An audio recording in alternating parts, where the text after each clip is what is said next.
Eastern PA Weather Authority meteorologist Bobby Martich here with your outlook for August 6, 2015, and we're going to have one more day that's going to start off with just partly cloudy skies. I do think clouds will increase from southwest to northeast as we head toward the evening hours here, and we've been talking about this system here that was originating in the Ohio Valley, and that is going to be coming eastward. Now, we were talking about the stationary boundary that's going to be moving along, and where exactly that was going to set up, and how strong this low will get would determine whether it kind of came up here like this and gave us a lot of rain, or stayed farther south like this.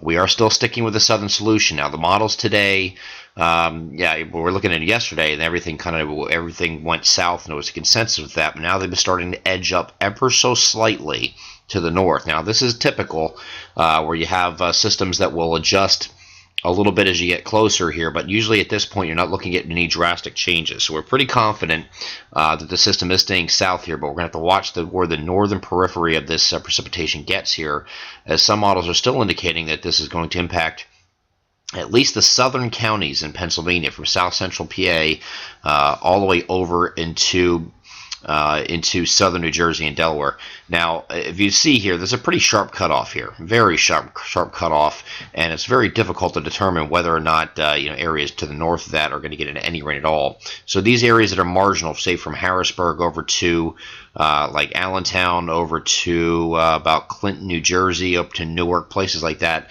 I would keep an isolated shower, maybe a very low chance of shower in the forecast here. It would be very brief, and it would be like we're talking about late overnight Thursday night and early Friday morning where that would occur.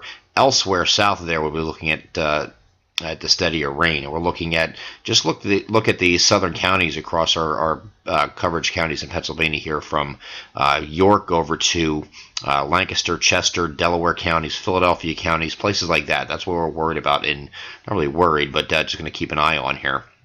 And then to get it over to about Mercer County, and over to Ocean County, New Jersey, and points south. I think we're looking at some steady rain there too.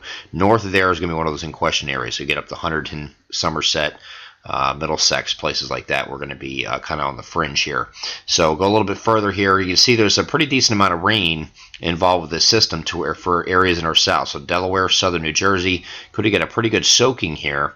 And you can see these are the counties we were just mentioning here a minute ago here in Pennsylvania. Very extreme southern counties. We're dealing with the steady rainfall just north there, just isolated showers, or maybe not. I mean, this is just one of those deals where this is actually looking at Friday morning here. It's going to depend on how much this wants to hang around here. And then once the system moves offshore, it's going to redevelop. But when it does, this is later, when you get into later Friday, once it does redevelop offshore, you're going to have rapid clearing from northwest to southeast. So clear out pretty nicely behind it. So we're going to go over to the NAM here real quick. Just take a look what this is doing here. This is a look at Thursday evening. Got an increase in clouds here at this point at 8 p.m.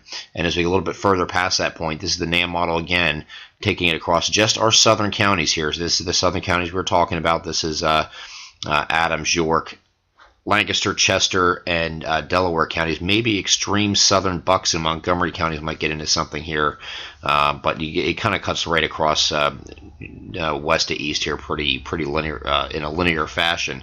But heavier rain down here in southern New Jersey and Delaware, definitely. So we're not looking at an escape from those areas here, but this particular model, this is very early Friday morning. Here's 10 a.m. Friday, and you see most of it is just about cleared.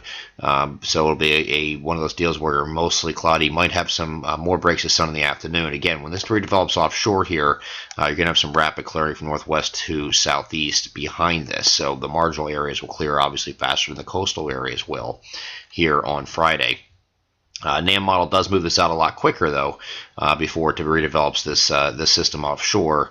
And when it does so, it could really get wrapped up here, and we'll have to watch this too. You might have some backing precipitation here by the time you get into Saturday, especially Saturday overnight.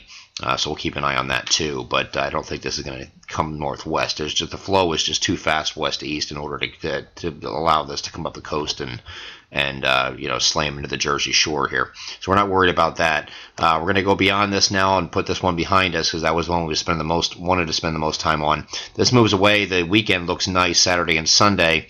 Again, we're watching this system, how close it gets to the Jersey shoreline here. Might have a few showers here that linger into Saturday night here. We'll just keep an eye on that just in case. So this system moves away, nice everywhere else. And then we get into Monday.